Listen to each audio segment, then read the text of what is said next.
warahmatullahi wabarakatuh. Sebelumnya saya ingin mengucapkan terima kasih kepada dosen pengampu MK Administrasi Kepegawaian ini kepada Bapak Muntaha Mardatila SAP MAP yang telah memberikan kesempatan dan waktu supaya kami bisa mempresentasikan hasil kerja kelompok kami yang berjudul Penilaian Pegawai Negeri Sipil.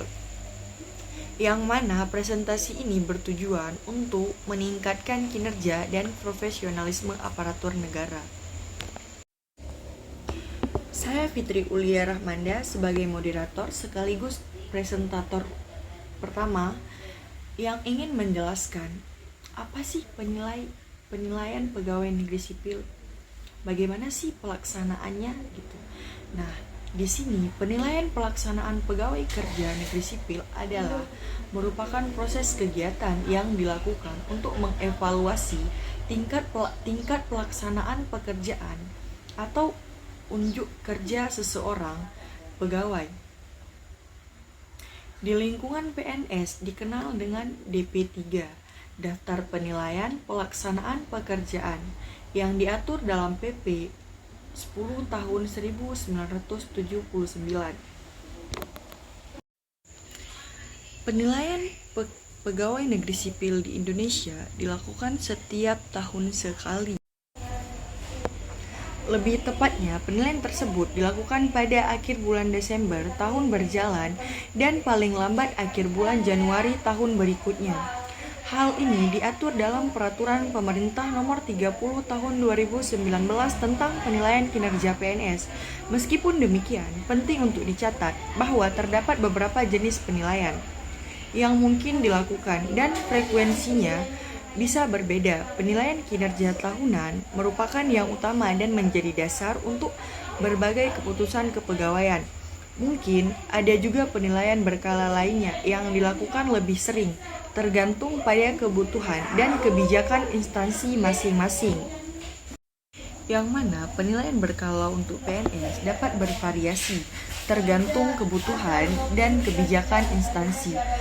Namun, umumnya mencakup beberapa jenis. Yang pertama itu ada penilaian harian atau mingguan. Yang kedua itu ada bulanan, penilaian bulanan. Yang ketiga itu ada penilaian triwulan. Yang keempat itu ada penilaian semester. Penilaian berkala ini bersifat suportif terhadap penilaian kinerja tahunan.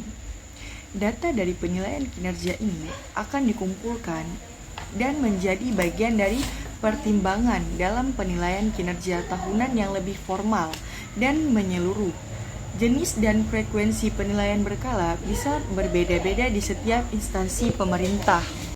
Perbedaan penilaian berkala dan tahunan itu adalah penilaian berkala lebih bersifat monitoring dan feedback untuk memastikan kinerja tetap berada di jalur yang benar. Ia berfungsi sebagai alat untuk memberikan bimbingan, koreksi, dan penyesuaian rencana kerja secara tepat. Sedangkan penilaian tahunan merupakan evaluasi dan komprehensif dan formal atas kinerja selama 1 tahun. Hasilnya menjadi dasar untuk berbagai keputusan kepegawaian yang penting seperti kenaikan pangkat, promosi jabatan, dan program pengembangan kompetensi. Penilaian berkala memberikan data pendukung untuk penilaian tahunan yang lebih akurat dan objektif. Di sini perlu kita ketahui, penilaian berkala tidak secara langsung mempengaruhi kenaikan gaji pokok PNS, kenaikan gaji pokok berkala KGB, dan kenaikan pangkat yang didasarkan pada masa kerja dan golongan jabatan, bukan pada hasil penilaian berkala. Penilaian berkala lebih berperan sebagai alat monitoring dan evaluasi kinerja yang memberikan feedback dan perbaikan. Namun, penilaian berkala dapat berpengaruh tidak langsung terhadap kenaikan gaji. Hasil penilaian berkala yang baik dan konsisten akan meningkatkan peluang PNS untuk mendapatkan salah satunya kenaikan pangkat. Assalamualaikum warahmatullahi wabarakatuh. Saya yang bernama Hadi Zahra dengan NIM 22059050101143. Saya sebagai presentator 2, di sini saya akan menjelaskan tentang tugas pegawai negeri sipil atau PNS. Tugas pegawai negeri sipil atau PNS memiliki peran penting dalam menjalankan tugas pemerintahan dan melayani masyarakat. Sebagai aparatur negara, PNS memiliki kewajiban untuk setia dan taat kepada Pancasila dan Undang-Undang Dasar 1945. Jadi mereka dituntut untuk menjalankan tugas pemerintahan dan pembangunan dengan baik, serta melayani masyarakat dengan profesional dan berintegritas. Dalam menjalankan tugasnya, PNS memiliki kewajiban yang harus dipenuhi. Kewajiban tersebut seperti menjalankan tugas pemerintahan dan pembangunan, setia dan taat kepada Pancasila dan Undang-Undang Dasar 1945, serta melayani masyarakat dengan baik. PNS juga diharapkan dapat menjadi contoh dan teladan bagi masyarakat dalam menjalankan tugas dan tanggung jawabnya. Selain kewajiban, PNS juga memiliki hak yang harus dipenuhi. Hak-hak tersebut antara lain seperti menerima gaji dan tunjangan, mendapatkan perlindungan dan jaminan keamanan, serta memiliki kesempatan untuk berkembang dan meningkatkan karir. Dengan demikian, PNS dapat menjalankan tugasnya dengan baik dan memberikan pelayanan yang berkualitas kepada masyarakat. Contoh kewajiban dan hak PNS dapat dilihat dalam berbagai bidang. Misalnya, seorang PNS yang bekerja sebagai guru memiliki kewajiban untuk mengajar dan mendidik siswa dengan baik. Haknya adalah seperti menerima gaji dan tunjangan, serta memiliki kesempatan untuk meningkatkan karir sebagai guru. Dengan memahami kewajiban dan haknya, PNS dapat menjalankan tugasnya dengan baik dan memberikan kontribusi yang positif bagi masyarakat dan negara. Tugas pegawai negeri sipil atau PNS memiliki kaitan dengan penilaian kinerja mereka. Seperti yang pertama ada pencapaian tujuan, yang kedua ada kualitas layanan, yang ketiga ada efisiensi dan produktivitas, yang keempat ada pengembangan karir, yang kelima ada akuntabilitas. Penilaian kinerja PNS dapat membantu meningkatkan kualitas layanan, efisiensi, dan produktivitas serta memastikan bahwa PNS akuntabel atas tugas dan tanggung jawabnya. Selanjutnya ada penilaian prestasi kerja PNS. Penilaian prestasi kerja PNS dilakukan oleh pejabat penilai sekali dalam 1 tahun yang dilakukan setiap akhir Desember pada tahun yang bersangkutan atau paling lama akhir Januari tahun berikutnya. Yang pertama ada menggabung-gabungkan penilaian SKP dan penilaian perilaku kinerja. Yang kedua ada bobot nilai unsur SKP 60%. Selanjutnya akan dilanjutkan oleh Yayan Safna. Terima kasih. Perkenalkan, nama saya Yayan Safna dengan NIM 220590501115. Baik, saya akan melanjutkan materi dari hadis, yaitu yang kedua, bobot nilai unsur SKP 60%. Total nilai kerja seorang PNS ditentukan oleh pencapaian target kerja yang telah ditetapkan oleh SKP. Yang ketiga, nilai presentasi dinyatakan dalam bentuk angka yang merupakan hasil dari proses penilaian berbagai aspek pekerjaannya. Selanjutnya itu sasaran kerja pegawai. Sasaran kerja pegawai itu terbagi menjadi 4, yaitu yang pertama, kegiatan yang dilakukan secara terurai dan jelas, yaitu fondasi untuk kinerja yang efektif dan efisien yang adil, memastikan bahwa setiap yang memahami perannya dan apa yang perlu dicapai. Yang kedua, kegiatan yang dilakukan harus dapat diukur berdasarkan kuantitas dalam bentuk angka. Nah, perlu ditetapkan indikator kinerja individu yang spektif untuk aspek kualitas yang kemudian diberi target berupa angka atau persentase. 3. Kegiatan harus sesuai dengan ruang lingkup jabatan. Jika kegiatan tidak sesuai dengan ruang lingkup jabatan, pegawai menghabiskan waktu dan energi untuk tugas yang bukan menjadi prioritas atau tanggung jawab utamanya. Selanjutnya yaitu yang keempat, kegiatan yang dilakukan harus disesuaikan dengan kemampuan PNS. Target kinerja yang efektif yang dibebankan kepada seorang PNS atau pegawai negeri sipil harus realistis dan dapat dicapai berdasarkan kapasitas, kompetensi, yang sumber daya yang dimiliki. Nah, baiklah teman-teman, di sini saya akan menjelaskan yaitu tentang kendala dalam proses pelaksanaan penilaian pegawai negeri sipil. Nah, yang pertamanya yaitu kurangnya pemahaman pegawai. Yang dimaksud di sini yaitu tentang karyawan ataupun staf tidak memiliki pengetahuan yang memadai tentang berbagai aspek yang dapat menghambat ataupun mempengaruhi jalannya suatu program, baik itu kebijakan ataupun tugas. Nah, di sini pegawai juga tidak memiliki pemahaman tentang prosedur dan sistem. Pegawai tidak sepenuhnya memahami alur kerja ataupun mekanisme yang telah ditetapkan.